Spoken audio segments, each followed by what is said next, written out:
Dans cette vidéo, je vais vous expliquer comment faire une page de vente optimisée pour que les visiteurs de votre site web se transforment en clients. Alors ce ne sera pas un tuto technique, je ne vais pas vous expliquer comment vous allez héberger votre page de vente.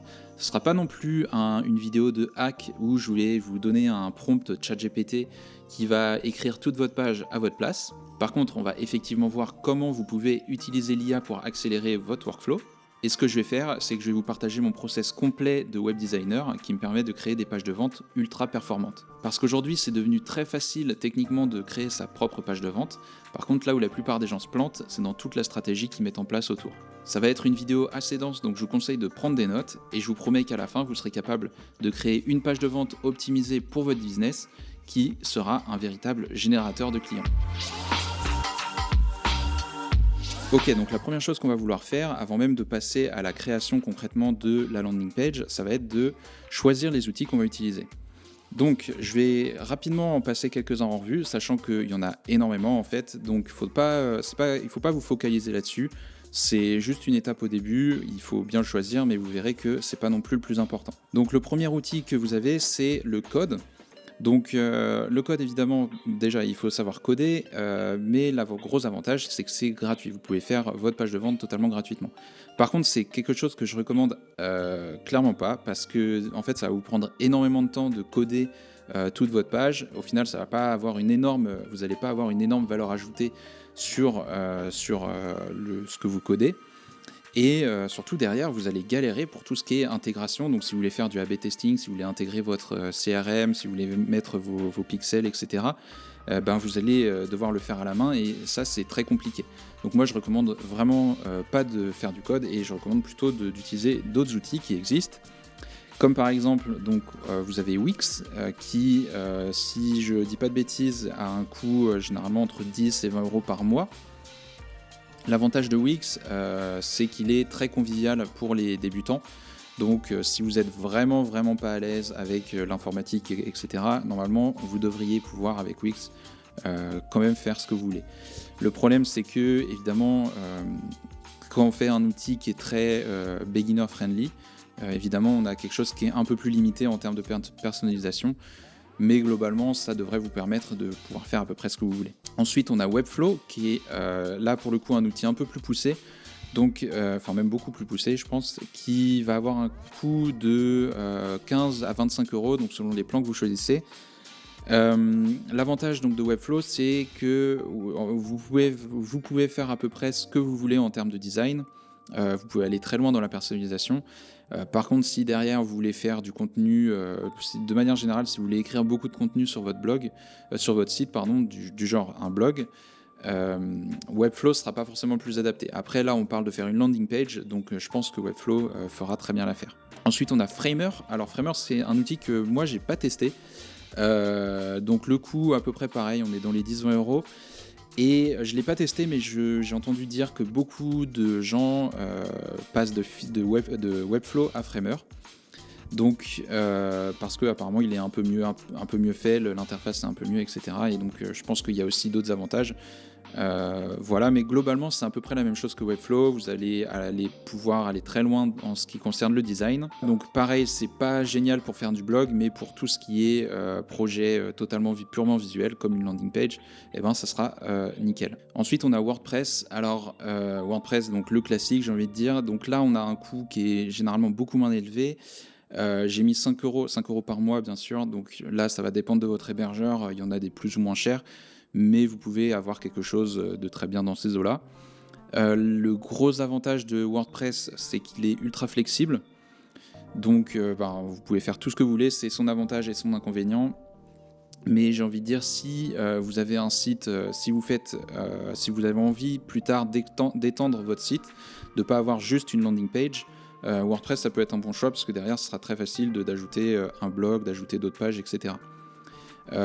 Petit avertissement pour WordPress, le problème de WordPress, c'est qu'il vous faudra un thème ou ce qu'on appelle un page builder, qui est grosso modo ça va être comme un Webflow intégré dans WordPress, qui vous permettra de faire vraiment ce que vous voulez. Donc il y en a plusieurs. Il y a Elementor qui est un peu la version de base avec WordPress, qui est gratuit si je dis pas de bêtises. Vous avez Divi qui est, je pense, le plus connu, le plus utilisé, que personnellement j'aime pas trop, mais qui fait l'affaire. Et j'ai découvert récemment que si vous prenez un hébergement avec Infomaniac, vous avez Divi qui est inclus dans votre installation WordPress. Moi, en ce qui me concerne, j'utilise Breakdance, qui est par contre beaucoup plus cher, mais qui permet de faire beaucoup plus de choses. Après, pour une landing page, c'est peut-être un peu overkill. Et pour finir, on a tout ce qui est site builder IA. Donc ça, c'est un peu la nouveauté du moment, mais je ne pouvais pas ne pas en parler.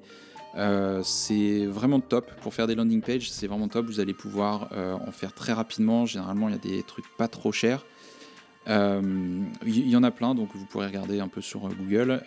Par contre, moi, ce que je dirais, c'est que il faut vraiment se méfier du contenu qui est généré par l'IA.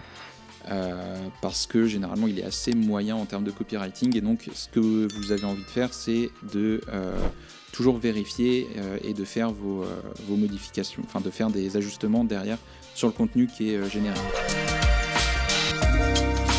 Donc une fois que vous avez défini quel outil vous voulez choisir, la deuxième étape, ça va être de définir son avatar client. Alors pourquoi définir un avatar client ? En fait, il faut que vous gardiez en tête une règle primordiale en copywriting, qui est que votre texte doit permettre au client de comprendre ce qu'il a y gagné à acheter votre produit ou service. Donc ce que j'ai marqué là, what's in it for me, donc c'est-à-dire le client va se demander qu'est-ce que j'y gagne à acheter ton truc. Et donc le seul but, enfin pas le seul, mais le but principal de votre landing page, ça va être de répondre à cette question. En fait, que ça va être tout du long, quand le lecteur va parcourir votre page, il va devoir se dire « Ah bah ouais, en fait, ce produit est pour moi ». Évidemment, pour répondre à cette question, il faut connaître votre client idéal, donc c'est très important de le définir clairement pour savoir quel message le touchera, le persuadera le mieux. Donc évidemment, il va falloir connaître votre audience. Donc ce qu'il vous faut, c'est de pouvoir déterminer leur âge, leurs occupations, le problème qu'ils rencontrent principalement et que vous pouvez résoudre avec votre service ou produit, et de comprendre finalement quelles sont les frustrations et les besoins spécifiques liés à ce problème. Voilà, et évidemment, il y a plein d'autres choses à déterminer autour de votre avatar client. Je ferai peut-être une vidéo complète sur le sujet.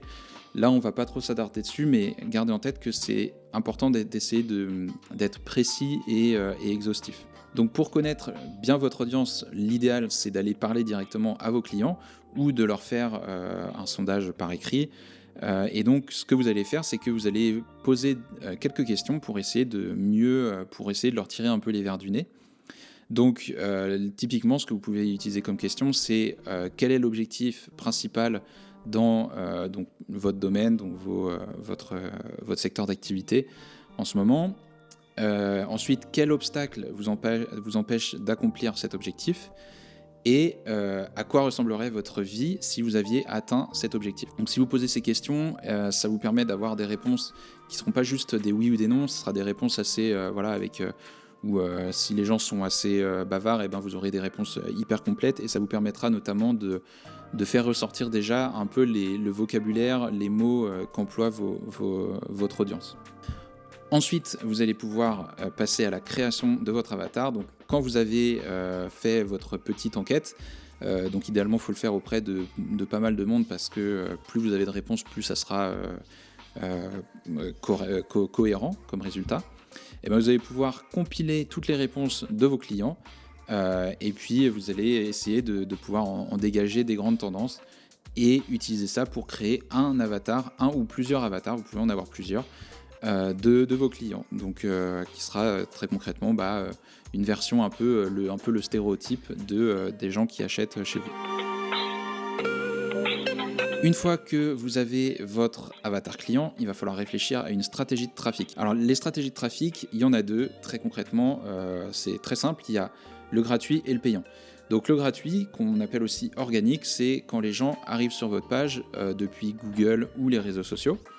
Et le payant, c'est quand vous payez une publicité pour que les gens cliquent dessus et soient redirigés vers votre page. Donc c'est important d'avoir ça en tête, parce que selon le type de trafic que vous prévoyez sur votre landing page, potentiellement, il va y avoir des petites différences en termes de contenu.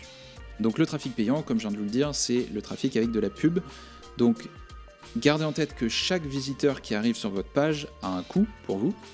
Et donc ça va être hyper important déjà de calculer votre seuil de rentabilité, c'est-à-dire combien vous êtes prêt à dépenser pour chaque visiteur. Donc ça va être en fonction du prix de vente de vos produits et de votre taux de conversion. Quoi qu'il en soit, comme ça vous coûte de l'argent, c'est indispensable d'avoir une page qui soit optimisée. Sinon, vous risquez d'avoir des visiteurs qui viennent et qui font rien du tout et vous aurez payé pour rien. Donc pour ça, il vous faudra un copywriting persuasif, des techniques d'optimisation du taux de conversion. Donc on verra, il y a plein de petites techniques. Évidemment, il faut tester parce que la meilleure manière de bien déterminer si votre page de vente est efficace, c'est de la tester, donc soit avec des A/B tests ou ce genre de choses. Ensuite, on a le trafic organique. Donc le trafic organique, typiquement, quand vous avez une page web, elle peut se positionner sur Google. Comme vous savez, si vous tapez un mot-clé, il y a un certain nombre de pages web qui vont sortir, et donc le but, c'est d'arriver en première position pour un mot-clé. Donc ce qu'il vous faudra faire là, ça va être rechercher des mots-clés. Donc moi, ça dépend de votre secteur d'activité, etc. Mais il faut garder en tête que sur Google, la concurrence peut être très rude, donc ça peut être intéressant d'aller chercher des mots-clés ultra spécifiques qu'on appelle de longue traîne, ou des mots-clés locaux par exemple. Si vous vendez des fenêtres à Angers, vous pouvez essayer de vous positionner sur le mot-clé vente de fenêtres à Angers, typiquement, qui serait du coup plus spécifique que le mot-clé vente de fenêtres, par exemple. Voilà. Donc une landing page, une page de vente égale un mot-clé. Par contre, rien ne vous empêche, si vous avez plusieurs services ou plusieurs produits ou quoi, de créer plusieurs pages de vente pour vous positionner sur plusieurs mots-clés. Et ensuite, on a les réseaux sociaux. Donc là, c'est quand vous avez déjà une communauté. Ça peut être très intéressant d'utiliser cette communauté-là pour attirer du trafic sur votre site web. Donc là, ça va être un peu différent, encore une fois, parce que les gens qui viennent qui vous suivent déjà sur les réseaux, ils vous connaissent déjà, vous avez déjà bâti une relation de confiance. Et donc là, l'objectif de votre page de vente, ça va surtout être de lever les dernières objections avant que votre visiteur passe à l'achat. Donc quoi qu'il en soit, vous voyez qu'il y a plusieurs manières d'attirer des gens sur votre page web. Vous pouvez, évidemment, vous n'êtes pas obligé d'utiliser l'un ou l'autre, vous pouvez utiliser les trois en même temps. Mais ce qu'il faut garder en tête, c'est que vous voyez que chaque manière chaque type de trafic fera que votre contenu sur votre page sera un peu différent. Vous ne parlerez pas tout à fait de la même manière à vos clients. Donc gardez bien ça en tête avant de passer à la création de votre page de vente. Donc maintenant que vous avez choisi votre outil, que vous avez défini votre avatar client et que vous savez quelle source de trafic vous allez utiliser, on va pouvoir passer à la partie la plus marrante qui est de créer votre page de vente. Avant de passer à la suite, j'ai une petite annonce à vous faire. Si vous avez déjà un site internet et que vous aimeriez avoir des retours pour savoir comment optimiser votre design, vous pouvez aller sur mon site web melicel.io/audit et remplir le formulaire. Je vous ferai un retour vidéo dans les jours qui suivent où je vous détaille point par point comment vous pouvez l'améliorer. C'est totalement gratuit, alors n'hésitez pas, je vous mets le lien juste en dessous. Ok, donc maintenant on va passer à la partie un peu plus fun de la création de votre page de vente. Si vous avez bien fait sérieusement tout ce qui était avant, donc la partie stratégique, réflexion autour de votre page de vente, vous allez voir que maintenant ça va être beaucoup plus sympa et que globalement il suffira de dérouler un peu tout le travail que vous avez fait jusque-là. Donc là je suis sur Breakdance. Comme je vous l'ai expliqué, ça n'a pas vraiment d'importance quel outil vous choisissez. De toute façon vous verrez qu'ils ont tous à peu près des interfaces similaires. Donc ce qu'on va commencer par faire, évidemment, c'est il nous faut un header sur notre page. Donc je vais aller chercher un header. Donc là, pour le header, ce qui compte, c'est... voilà. Alors ce qui compte pour le header, c'est d'une part, donc déjà, d'avoir votre logo. Et surtout, important, les éléments du menu, il ne faut pas en avoir trop. Là, j'en ai mis 4. Je pense que c'est le maximum. Ça va être 4 éléments qui vont pas rediriger vers des d'autres pages, mais qui vont simplement faire scroller, faire défiler votre page à une section. J'en ai mis 4 et je pense que c'est largement suffisant. Normalement, vous n'avez pas besoin de plus. Il faut vraiment garder en tête qu'est-ce que votre utilisateur va avoir envie de chercher en priorité. Donc éventuellement la section à propos, vous parlez un peu de vous, de votre entreprise. La section service, pour que la personne puisse découvrir quel service vous proposez. Les tarifs, ça généralement c'est quelque chose que les gens veulent savoir. Et une section FAQ. Ça, très important, c'est la section où vous répondez à des questions que les gens pourraient se poser. Donc ensuite, il vous faudra un appel à l'action. Donc là, là j'en ai 2, je vais en supprimer un. Il vous faut donc essayer de garder vraiment un seul appel à l'action et rendez-le le plus clair possible. Typiquement, si vous voulez que les gens entrent en contact avec vous, vous appellent, prennent un rendez-vous, etc. Mettez pas juste contact, mettez plutôt nous contacter par exemple, voilà, ou contactez-nous, peu importe, mais voilà, que ce soit un verbe et que en fait, quand un bon indicateur, c'est si la personne lit à haute voix et comprenne très concrètement qu'est-ce que ce bouton va faire. Si je clique là, je sais que ça va permettre de contacter l'entreprise. Voilà, et l'appel à l'action aussi très important, essayez de le faire ressortir du reste du menu. Donc pour ça, solution très simple, vous mettez un fond de couleurs différentes et ça permettra de bien le mettre en évidence. Donc une fois que vous avez votre header, vous allez avoir besoin d'une section héros. Donc le héros, le héros c'est tout simplement la section, vous savez la section qu'on a généralement en début de page, hop je vais prendre celle-là, qui est là où on va mettre notre proposition de valeur. Donc, c'est pas forcément votre proposition de valeur, mais il faut une phrase d'accroche et il faut que surtout cette section elle donne envie de lire la suite. Quand quelqu'un arrive sur votre site, vous avez quelques secondes pour le convaincre de rester sur votre page en fait. Donc ça va être très important de travailler cette partie-là.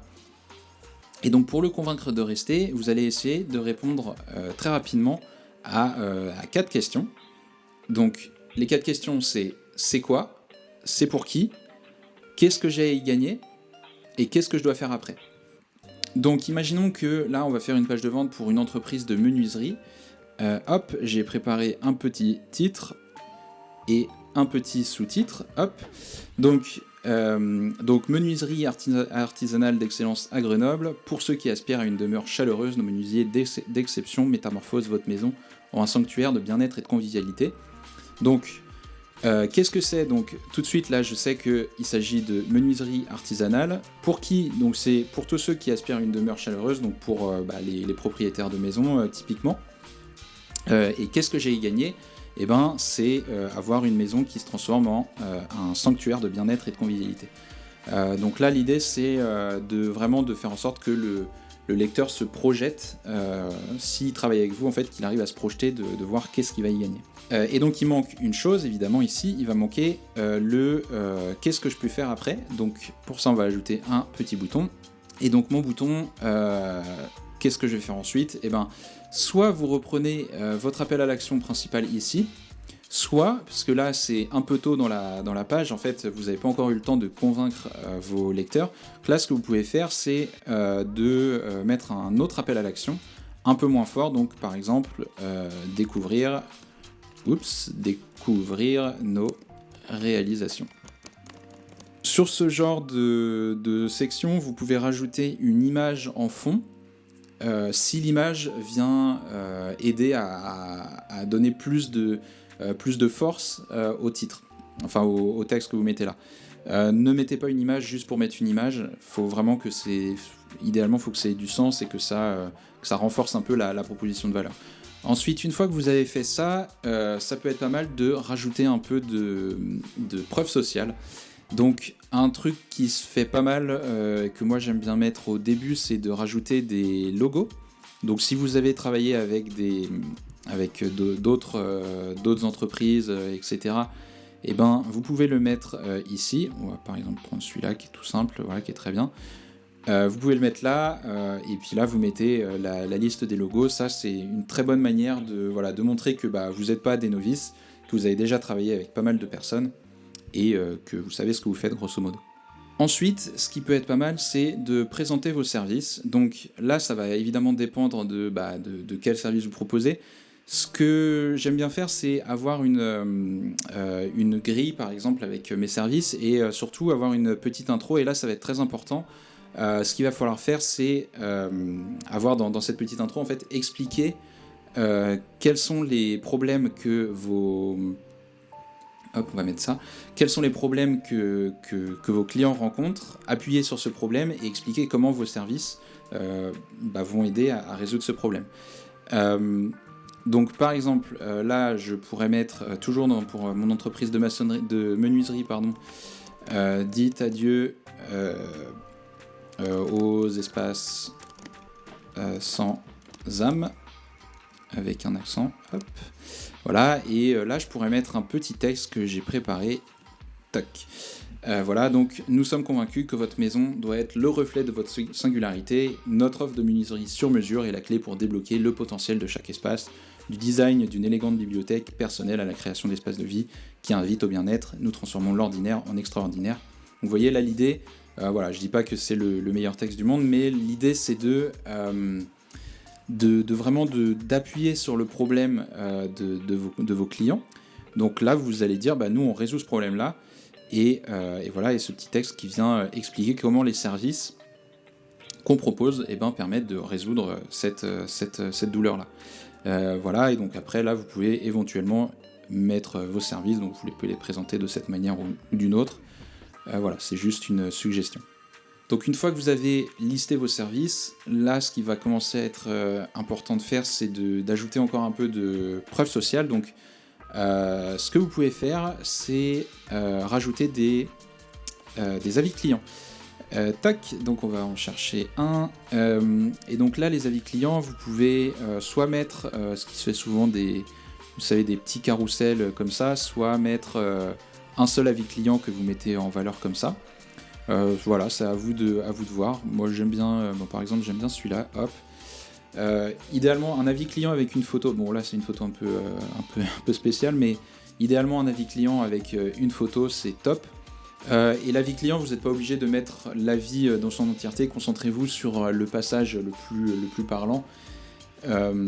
Idéalement dans votre avis client vous voulez que la personne en fait explique comment vous avez résolu son problème et maintenant comment elle se sent maintenant. Ensuite, ce qui va être pas mal, c'est de rajouter une section où vous allez détailler votre process, parce que là, voilà, le lecteur de votre page commence à être peut-être un peu convaincu que voilà, vous savez ce que vous faites. Maintenant, il va falloir lui démontrer que en fait, vous ne faites pas les choses au hasard, que vous avez de l'expérience, que vous avez que si vous travaillez avec lui, ça va être carré, quoi.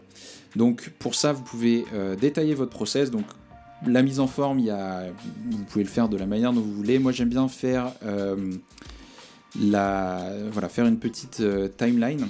Je trouve que ça hop, soit celle-là, soit celle-là elle est pas mal, et hop.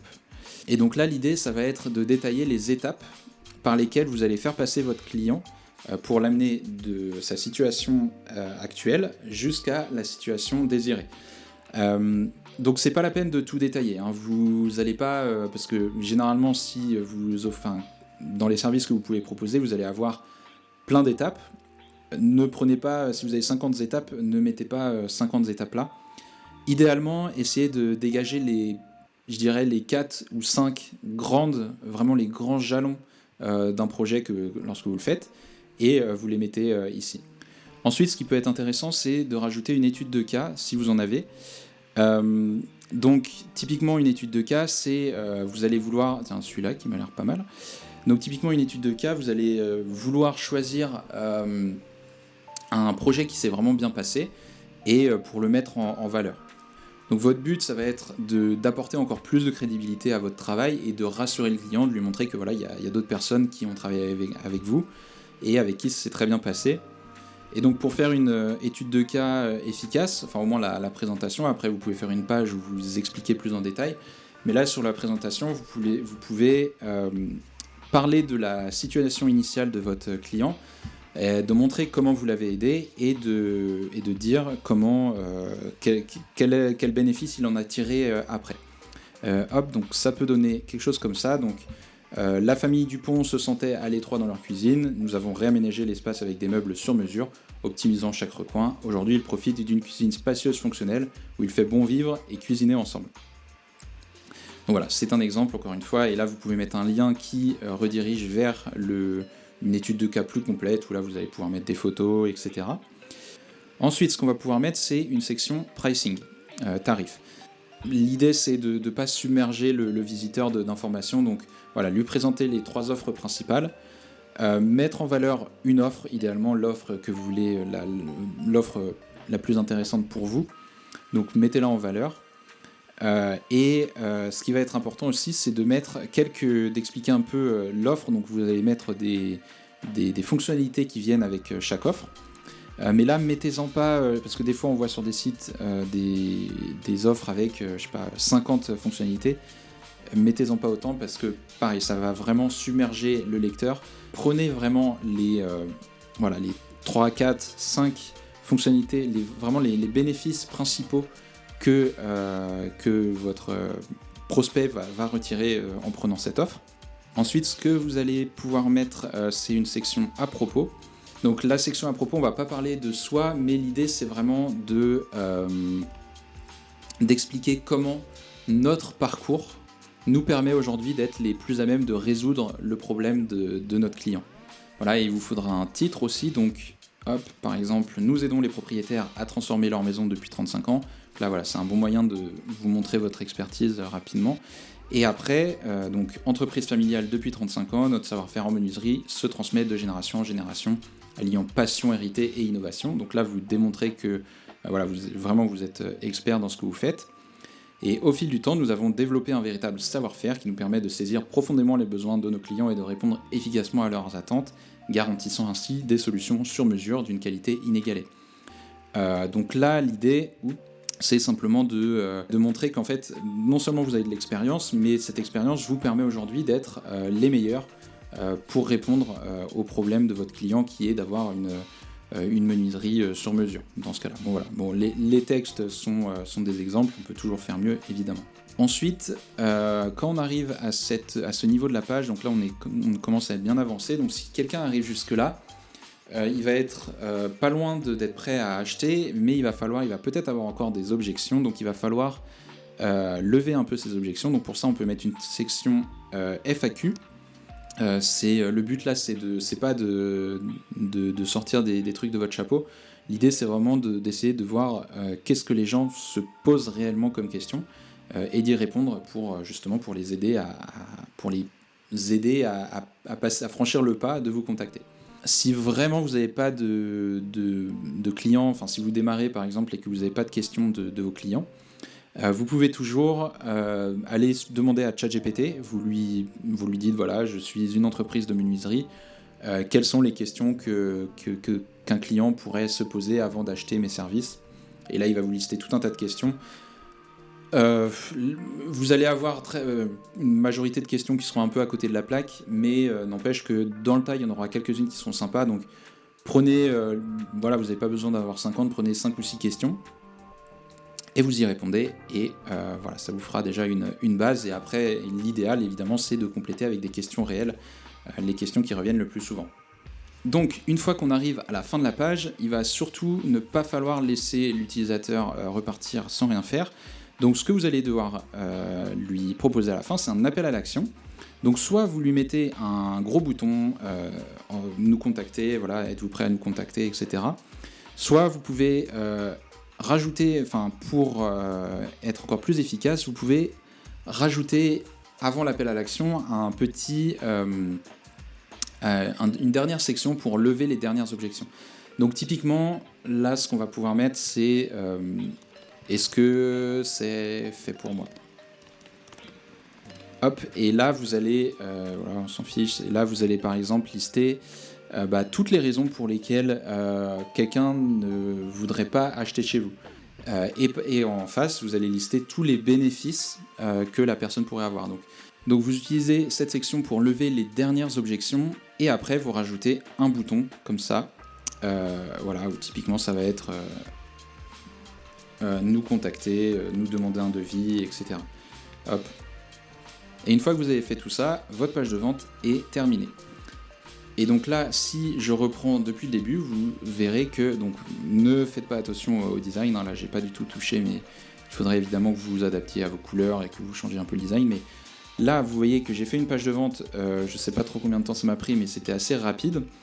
Et concrètement, vous avez tous les éléments qui vont guider, en fait ça va être un parcours pour votre lecteur, il va être guidé, vous allez lui apporter de la réassurance tout du long, et à la fin, en fait, typiquement, votre lecteur sera prêt à entrer en contact avec vous, au moins initier un contact, et après, ce sera à vous de lui vendre vos services.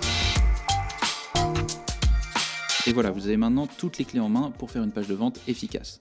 Si vous respectez bien tous ces principes, je vous garantis que vous aurez des résultats. En tout cas, n'hésitez pas à me dire en commentaire s'il y a quoi que ce soit qui n'est pas clair. Et n'oubliez pas, si vous voulez un audit gratuit de votre site, rendez-vous sur melicel.io/audit et je vous ferai un retour vidéo dans les jours qui suivent. Quoi qu'il en soit, merci d'avoir regardé cette vidéo jusqu'au bout et à bientôt.